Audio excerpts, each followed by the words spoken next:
Assalamualaikum warahmatullahi wabarakatuh. Apa kabar teman-teman? Semoga dalam keadaan baik dan senantiasa diberikan kesehatan. Teman-teman, apakah kalian tahu mengapa di Jawa terdapat beberapa wilayah kekuasaan seperti Kasunanan Surakarta, Kadipaten Mangkunegaran, Kesultanan Yogyakarta, dan juga Paku Alaman? Padahal sebelumnya Jawa hanyalah satu wilayah yang utuh. Pembagian kekuasaan di wilayah Jawa ini diawali dengan adanya Perjanjian Giyanti pada tahun 1755 yang melibatkan antara Pakubuwono III, Pangeran Mangkubumi, dan juga VOC. Akibat dari perjanjian ini, maka Kerajaan Mataram terbelah menjadi dua, yaitu wilayah Mataram yang sebelumnya dimiliki oleh Kasunanan Surakarta harus diberikan setengahnya kepada Pangeran Mangkubumi sehingga lahirlah Kesultanan Yogyakarta. Pembagian wilayah kekuasaan di Jawa membawa kesedihan yang luar biasa bagi rakyat Jawa. Sementara di sisi lain, pihak VOC mendapatkan keuntungan karena kekuasaannya di tanah Jawa semakin kuat. Pasalnya, setelah perjanjian Giyanti ditandatangani, maka Jawa sepenuhnya berada di bawah kekuasaan VOC. Pada awalnya terjadi pertikaian antar saudara di Kasunanan Surakarta, yaitu antara Pangeran Mangkubumi, Pakubuwono II, dan juga Raden Mas Said atau Pangeran Sambernyawa. Pakubuwono II merupakan kakak dari Pangeran Mangkubumi, dan keduanya adalah putra dari Amangkurat IV, yaitu Raja Mataram pada periode 1719 hingga 1726. Sedangkan Raden Mas Said atau Pangeran Sambernyawa merupakan cucu dari Amangkurat IV atau keponakan dari Pangeran Mangkubumi dan juga Pakubuwono II. Raden Mas Said mengklaim atas tahta kerajaan Mataram kepada Pakubuwono II karena ayahnya yang bernama Pangeran Arya Mangkunegara merupakan putra sulung dari Amangkurat IV yang seharusnya menjadi raja. Tetapi karena Pangeran Arya Mangkunegara ini selalu menentang kebijakan VOC, maka ia harus diasingkan ke Sri Lanka hingga meninggal dunia. Sehingga yang menjadi raja adalah anak Amangkurat IV yang lainnya, yaitu Raden Mas Prabu Suyasa yang bergelar Pakubuwono II. Dia memindahkan istana dari Kartasura ke Surakarta yang merupakan turunan dari Kerajaan Mataram.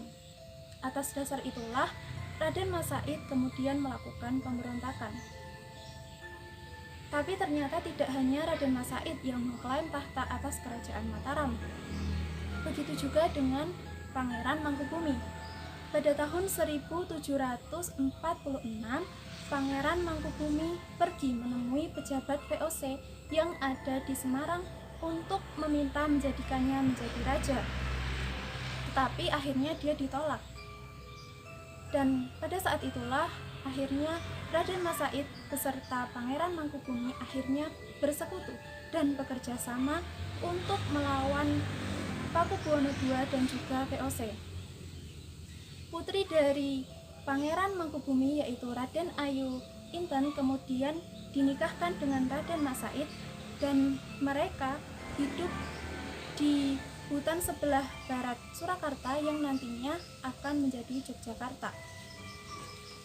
Pangeran Mangkubumi dan Raden Mas Said terus melakukan penyerangan dengan cara bergerilya sehingga Pakubuwono II akhirnya jatuh sakit.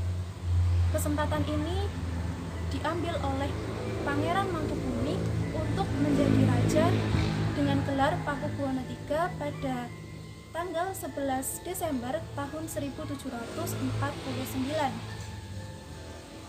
Pada tanggal 20 Desember 1749, Pakubuwono II meninggal dunia. Tetapi sebelum itu, VOC berhasil memaksa Pakubuwono II untuk menandatangani perjanjian agar VOC diberikan kewenangan untuk mengangkat raja setelahnya.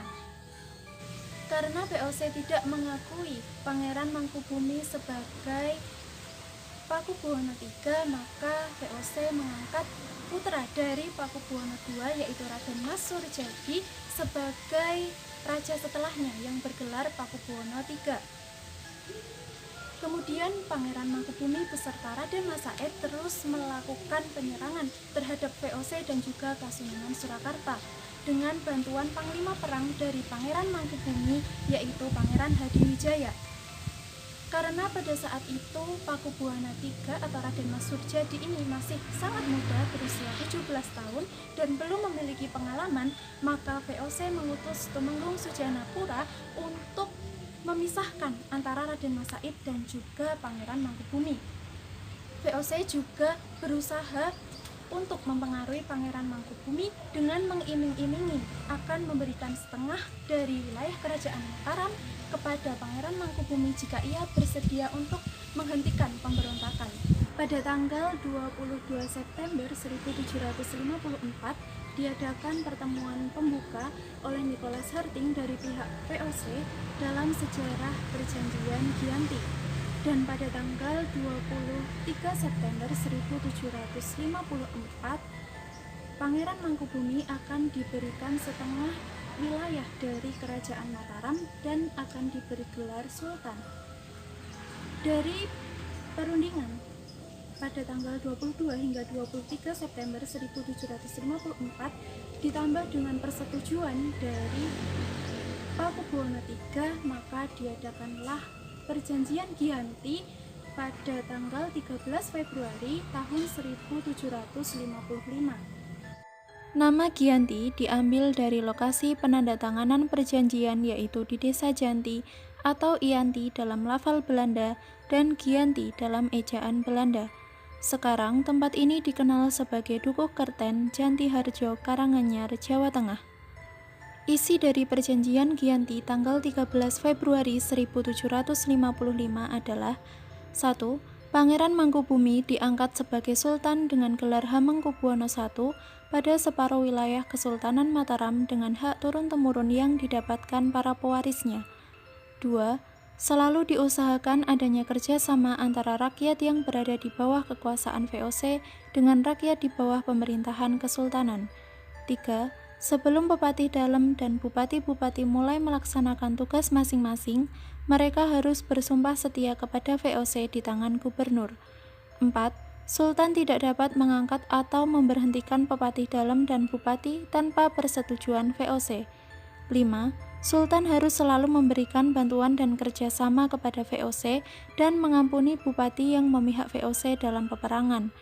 6. Sultan tidak akan menuntut hak atas Pulau Madura dan daerah pesisir yang sudah diserahkan susuhan Pakubuwono II kepada VOC melalui kontrak tanggal 18 Mei 1746. Ganti rugi akan diberikan oleh VOC kepada Sri Sultan sebesar 10.000 real setiap tahunnya. 7. Sultan harus siap untuk memberi bantuan kepada Pakubuwono III jika diperlukan sewaktu-waktu. 8. Sultan berjanji untuk menjual bahan-bahan makanan kepada VOC dengan harga yang sudah ditetapkan. 9. Sultan berjanji untuk mengikuti semua perjanjian yang telah diadakan antara Raja-Raja Mataram terdahulu dengan VOC, khususnya perjanjian tahun 1705, 1733, 1743, 1746, dan 1749. Penanda tanganan perjanjian dari VOC adalah Nicholas Harting, Van Ossenbert, Steenmulder, Donkel, dan Vogels. Pasca perjanjian Giyanti, ternyata konflik tidak mereda begitu saja, karena Pangeran Sambernyawa tidak dilibatkan dalam perjanjian Giyanti karena adanya perselisihan Pangeran Sambernyawa dengan Pangeran Mangkubumi, dan dia juga dinyatakan sebagai pemberontak dan juga musuh bersama dalam perjanjian Giyanti. Tetapi pada Oktober 1755, Pangeran Sambernyawa berhasil mengalahkan VOC, dan pada Februari 1756 ia hampir berhasil membakar Keraton Baru Kasultanan Yogyakarta. Lalu pada tahun 1757 diadakanlah Perjanjian Salatiga yang kembali membelah wilayah Jawa. Pangeran Sambernyawa mendapatkan setengah wilayah dari Kasunanan Surakarta sehingga menjadi Kadipaten Mangkunegaran, dan ia diberi gelar Kanjeng Gusti Pangeran Adipati Arya Mangkunegaran. Terbelahnya atau terpecahnya wilayah Jawa ternyata terjadi secara acak-acakan dan tumpang tindih yang kemungkinan besar bertujuan untuk menimbulkan konflik seterusnya. Terbukti ketika masa pemerintahan Gubernur Jenderal Thomas Stamford Raffles dari Inggris pada tahun 1813, Kesultanan Yogyakarta juga terpecah menjadi Paku Alaman. Lalu pada masa pemerintahan Republik Indonesia, Kasunanan Surakarta dan Kadipaten Mangkunegaran dijadikan sebagai situs cagar budaya, sedangkan Kesultanan Yogyakarta serta Paku Alaman dijadikan sebagai daerah istimewa. Demikianlah sejarah bagaimana Jawa bisa terpecah-pecah menjadi berbagai wilayah kekuasaan. Sekian dari saya, apabila ada kekurangan dan kesalahan saya mohon maaf. Wassalamualaikum warahmatullahi wabarakatuh.